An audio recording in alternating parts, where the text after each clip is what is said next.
Hi friends, स्वागत तुमचं माझ्या यूट्यूब चॅनल इझी केमिस्ट्रीमध्ये. आज आपण 12वीच्या नवीन सिलेबसमध्ये आलेला chapter number 2 that is solutions हा लेसन बघणार आहोत. या चॅप्टरचे ऑलरेडी आपण 3 पार्ट बघितलेले. सो चला तर आपण आता नेक्स्ट पार्टकडे जाऊया. ऑलरेडी आपण क्वालिटेटिव्ह प्रॉपर्टीपर्यंत आलो होतो. यामध्ये आपण first qualitative property in detail बघितली होती. सो आपण आता बघणार आहोत second qualitative property that is nothing but a boiling point elevation. आता बॉइलिंग पॉईंट एलिव्हेशन बघण्या अगोदर पहिल्यांदा त्याचा मीनिंग समजून घेऊ. फर्स्ट ऑफ ऑल आपल्याला बॉइलिंग पॉईंटची डेफिनेशन बघायची आहे. So what is mean by boiling point? So simple भाषेमध्ये सांगायचं झालं द टेम्परेचर. बघा आता एका डायग्राम थ्रू बघूया आपण. सिम्पली थोड्या वेळ लक्षात घ्या की आपल्याला एवढीच डायग्राम आहे. या डायग्राममध्ये आपल्याला एक सोल्युशन बघायला मिळतं आहे, प्लस त्याचे वेपर्स बघायला मिळतात आणि वरतून काहीतरी प्रेशर, इथे ॲरोज थ्रू आपल्याला असं बघायला मिळते काहीतरी प्रेशर अप्लाय होतं त्यावरती.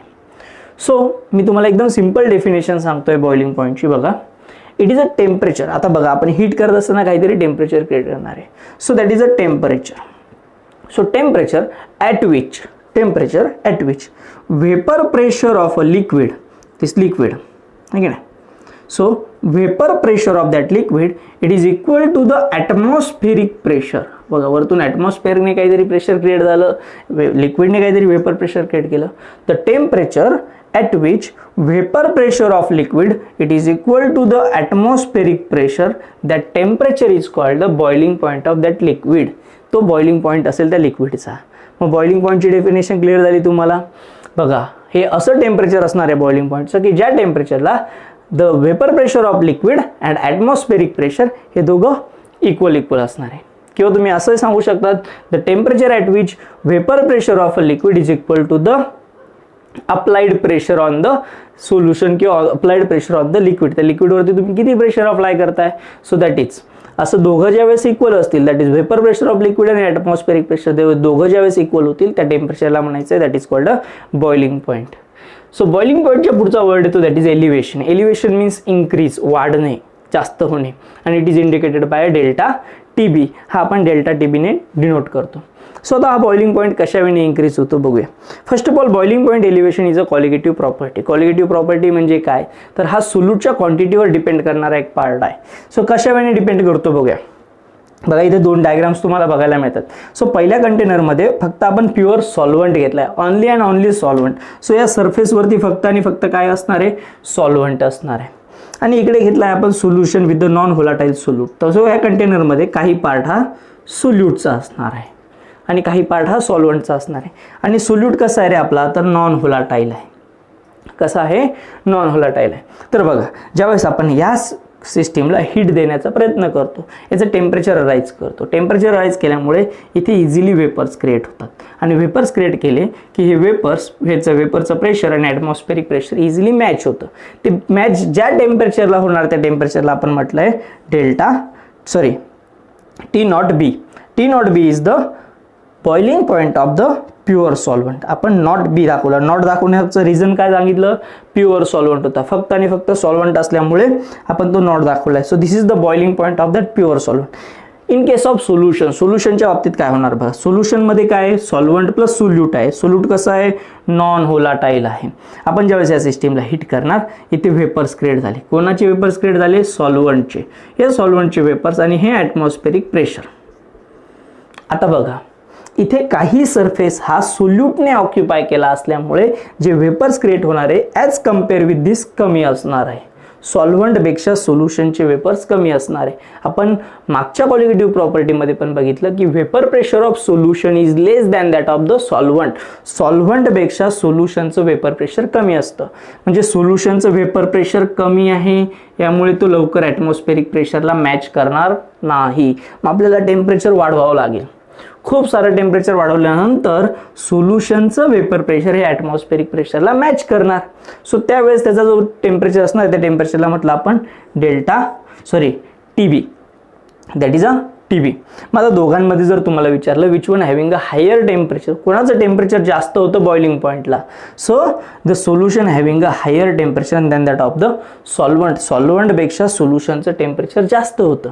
का जास्त होतं तर त्यामध्ये सोल्यूट प्रेझेंट होता. सोल्यूटमुळे वेपर्स तेवढे क्रिएट झाले नाही आणि दॅट्स वाय ते ॲटमॉस्फेरिक प्रेशरला मॅच करायला थोडंसं त्याने टाईम घेतलेला. So TB is greater than that of the T not be. So आपण असं म्हणू शकतो की हा जो डेल्टा टी बी आहे, हा delta T B it is a difference between the boiling point of solution and the boiling point of pure solvent. बघा, boiling point of solution and boiling point of pure solvent या दोघांमधला difference that is nothing but a boiling point elevation. बघा, boiling point का वाढला, तर इथे solvent होता, समजा असं म्हणूया आपण या सॉल्वंटचा बॉइलिंग पॉइंट होता 25 डिग्री सेल्सिअस, त्यामध्ये सोल्यूट ॲड केल्यामुळे त्याचा बॉइलिंग पॉइंट झाला 27 डिग्री सेल्सिअस. हा बॉइलिंग पॉइंट इन्क्रीज झाला. का इन्क्रीज झाला, तर त्या सॉल्वंटमध्ये आपण काय ॲड केला, नॉन व्होलाटाईल सोल्यूट. सो सोल्यूटच्या क्वांटिटीमुळे हा बॉइलिंग पॉइंट वाढला आणि या दोघांमधला जो काही डिफरन्स घेतला आपण that is nothing but a elevation of boiling point, that is boiling point elevation. Graphically बघायचं झालं तर एकदम सिंपल आहे. बघा, आता ही बॉइलिंग पॉइंट एलिव्हेशन सुद्धा वेपर प्रेशरशी रिलेटेड क्वांटिटी आहे. का, तर यांचं जे वेपर प्रेशर आहे ते जेव्हा ॲटमॉस्फेरिक प्रेशरला मॅच करेल तेव्हा बॉईल होणार आहे ना. So this boiling point is depend upon vapour pressure. म्हणून आपण इथे ग्राफ दाखवलाय. बघा, वेपर प्रेशरचा टेम्परेचर सोबत दोन कर्व मिळतात आपल्याला. सॉल्वंटसाठी सॉल्वंटचं जसं टेम्परेचर वाढवलं कशा वेळी वेपर प्रेशर वाढत आहे. बघा, इट्स लाईक अ कर्व आहे की नाही, असा एक कर्व मिळतो. सिमिलरली सोल्युशनचा सी आणि डी हा सोल्युशन इंडिकेट करतो आपल्याला, आहे की नाही. सो सोल्युशनचं टेम्परेचर वाढवल्यानंतर अशा वेळी वेपर प्रेशर इन्क्रीज होतं आणि हे वेपर प्रेशर ज्यावेळेस 760ला मॅच करतं, 760 म्हणजे ॲटमॉस्फेरिक प्रेशर, त्या ॲटमॉस्फेरिक प्रेशरला मॅच झाल्यानंतर ते बॉईल करणार. सो बघा, सॉल्वंट वेपर प्रेशर वाढत गेलं या पॉईंटला त्याने ॲटमॉस्फेरिक प्रेशरला मॅच केलं, म्हणजे त्यावेळेस तो बॉईल झाला आणि तो जो टेम्परेचर आहे आपण ते नोट डाऊन केलं तर ते टेम्परेचर मिळालं आपल्याला T naught B. This is for a solvent. Similarly सोल्युशनचं वेपर प्रेशर वाढत गेलं या पॉईंटला त्याने ॲटमॉस्फेरिक प्रेशरला मॅच केलं, ते टेम्परेचर मी नोट डाऊन केलं. That temperature is nothing but a T B. ते टेम्परेचर काय आलं, टी बी. बघा, टी नॉट बी पेक्षा टी बी हा ग्रेटर आला, जास्त टेम्परेचर मिळालं, म्हणजे सोल्युशनचा बॉइलिंग पॉईंट जास्त आहे as compare to the solvent. हा काय आला, सॉल्वंटपेक्षा. हे ग्राफिकली सुद्धा आपण इंडिकेट करून दाखवलं. बघा, नेक्स्ट पुढे गेला आपण. समजा नेक्स्ट पॉईंट आहे आपला boiling point of elevation and concentration of a solution. मग आता या सोल्युशनचं कॉन्सन्ट्रेशन आणि त्याचा बॉइलिंग पॉईंट या दोघांचा इफेक्ट कसा आहे तो बघूया आपण. सो पहिल्यांदा तुम्हाला इथे एक माहीत असलं पाहिजे की रिलेशन दिलेलं आहे आपल्याला एक. Delta TB is nothing but a boiling point elevation which is directly proportional to the M. M is nothing but a molality, not a molarity. Molarity नाही, it's a molality. Molarity आणि molality ही दोन different term आहे. Molarity is depend upon temperature. बघा, मी इथे लिहून दाखवतो तुम्हाला. Molarity is depend upon temperature. हा टेम्परेचरवर डिपेंड करणारा फॅक्टर आहे. तर molality does not depend upon temperature. हा टेम्परेचरवर डिपेंड करत नाही. मग आपण इथे मोलॅलिटी का घेतलं, तर बघा, आपण जी सिस्टीम कन्सिडर करतो या सिस्टीमचं टेम्परेचर कमी जास्त होत आहे, म्हणजे टेम्परेचर कॉन्स्टंट नाही, वाढत जात आहे की नाही. त्यामुळे ही टेम्परेचर सोबत चेंज होणारी प्रॉपर्टी सिस्टीम आहे. मग ज्यावेळेस टेम्परेचर सोबत चेंज होत जातं त्यावेळेस आपली जर मोलॅरिटी घेतलं असतं समजा आपण इथे टर्म, तर which is depend upon the temperature. ती टेम्परेचरवर डिपेंड करणारी टर्म होती. मग ती टेम्परेचरनुसार मोलॅरिटी सुद्धा बदलत गेला असता. म्हणून आपल्याला अशी कॉन्स्टंट टर्म हवी होती की जी टर्म टेम्परेचरवर डिपेंड करत नाही. So molality is not depend upon temperature. ही टेम्परेचर म्हणजे कितीही टेम्परेचरला तुम्ही मोलॅलिटी कॅल्क्युलेट केली तर ती आपल्याला सेम दाखवणार.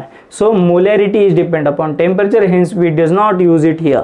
आपण ती वापरत नाही. मग आपण कोणती टर्म वापरतो, मोलॅलिटी वापरतो, जी टेम्परेचरवर डिपेंड करत नाही. कारण की मोलॅरिटीमध्ये एक टर्म येते दॅट इज व्हॉल्यूम, आणि व्हॉल्यूम हा टेम्परेचर सोबत बदलतो, म्हणून मोलॅरिटी डिपेंड अपॉन टेम्परेचर असते. मोलॅलिटीमध्ये व्हॉल्यूम येत नाही. So delta T B is directly proportional to the M. M is nothing but a molality. Proportionality sign घालवण्यासाठी आपण एक कॉन्स्टंट घेतला that is nothing but a KB. KB is called a ebullioscopic constant. तर ebullioscopic कॉन्स्टंटचं जर तुम्हाला unit find out करायला लावलं तर समजा हा एम या साईडला आला तर K B is equal to delta T B upon M. What is the unit for K B delta T B? T delta T B it is a temperature difference. Temperature मधला डिफरन्स आहे.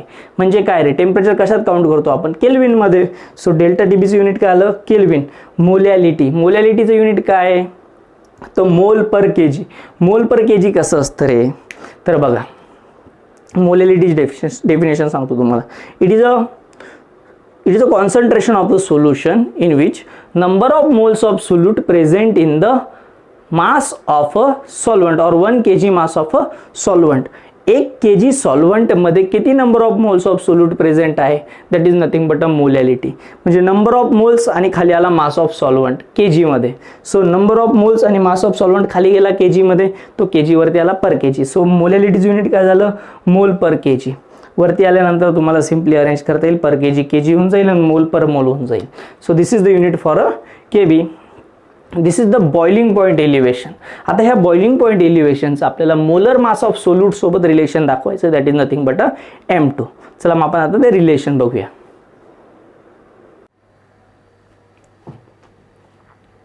So friends, our next point is a molar mass of solute from the boiling point of elevation. आपण आता या point मध्ये काय बघणार आहोत, तर बॉइलिंग पॉइंट एलिव्हेशन आणि मोलर मास ऑफ सोल्यूटचं रिलेशन काय आहे ते बघणार. हे बोर्डला 2 मार्क्ससाठी विचारलं जातं. चला तर आपण रिलेशन कडे जाऊया. आपल्याला ऑलरेडी आता एक रिलेशन मिळालं होतं, that is delta TB is equal to K B into M. आपल्याला या एम टर्मवरून, एम म्हणजेच काय, मोलॅलिटी, या मोलॅलिटीवरून काय फाइंड आउट करायचं आहे, M2 हे आपल्याला मिळवायचं आहे. कसं मिळवणार बघा, मी इथे मोलॅलिटीचा फॉर्म्युला लिहून दाखवला आहे बघा. M is equal to molality. मोलॅलिटीचा फॉर्म्युला काय, moles of solute and mass of solvent in kg. This is the formula for molality. चला आपण व्हॅल्यू सबस्टिट्यूट करूया. मोल्स ऑफ सोल्यूट कशाने इंडिकेट करायचा असतो आपल्याला, N2 ने. ओके, मास ऑफ सॉल्वंट कशाने इंडिकेट करतो आपण, W1 ने. But this mass of solvent in a gram, हे ग्रॅम मध्ये आहे, मग आपल्याला याला kg मध्ये कन्वर्ट करावं लागेल. So when we convert it into kg, आपण त्याला कशाने डिवाइड करतो, 1000 ने. ज्यावेळेस आपण त्याला 1000 ने डिवाइड करणार, त्यावेळेस तो कशात कन्वर्ट होऊन जाईल, kg मध्ये. मग आता हेच इक्वेशन कसं होणार बघा. N2 म्हणजेच काय, N2 चा फॉर्म्युला होता आपल्याकडे, N2 is nothing but W2 upon M2. मग इक्वेशन काय होणार, W2 upon M2. This is the value for N2. ही झाली N2 ची व्हॅल्यू. या N2 च्या व्हॅल्यूला डिनॉमिनेटरला काय होतं रे, W1 अपॉन 1000. याचा काय होऊन जाणार, रेसिप्रोकल. मग इक्वेशन काय मिळेल आपल्याला, 1000 upon W1. This is the value for a molality. ही आपली मोलॅलिटीची व्हॅल्यू मिळाली. And this equation we put it here. तर आपल्याला इक्वेशन काय मिळेल रे, delta TB is equal to KB. M ची व्हॅल्यू काय मिळाली तुम्हाला, W2 into 1000 upon M2 into W1. Okay, this is your final relation. हे तुमचं final relation. If you arrange, बघा ही कॉलिगेटिव्ह प्रॉपर्टी आहे की नाही, किंवा याचं रिलेशन काय आलं, तर बघा डेल्टा टीबी आणि M2 हे एकमेकांना इन्व्हर्सली प्रोपोर्शनल आले की नाही, inversely proportional. So this is inversely proportional. Lowering of vapour pressure सुद्धा इन्व्हर्सली प्रोपोर्शनल आला होता. If you arrange this equation for a KB, sorry molar mass of सोल्यूटसाठी इक्वेशन अरेंज करायचं झालं, तर M2 इज इक्वल टू काय मिळेल तुम्हाला, KB W2 into 1000 upon delta TB into W1. This is the relation for a molar mass of solute. आता हे molar mass of solute आणि एलिव्हेशन ऑफ बॉइलिंग पॉइंट या दोघांचं रिलेशन झालं आणि ते एकमेकांना कसे आहेत, इन्व्हर्सली प्रोपोर्शनल आहे. This is all about the boiling point elevation.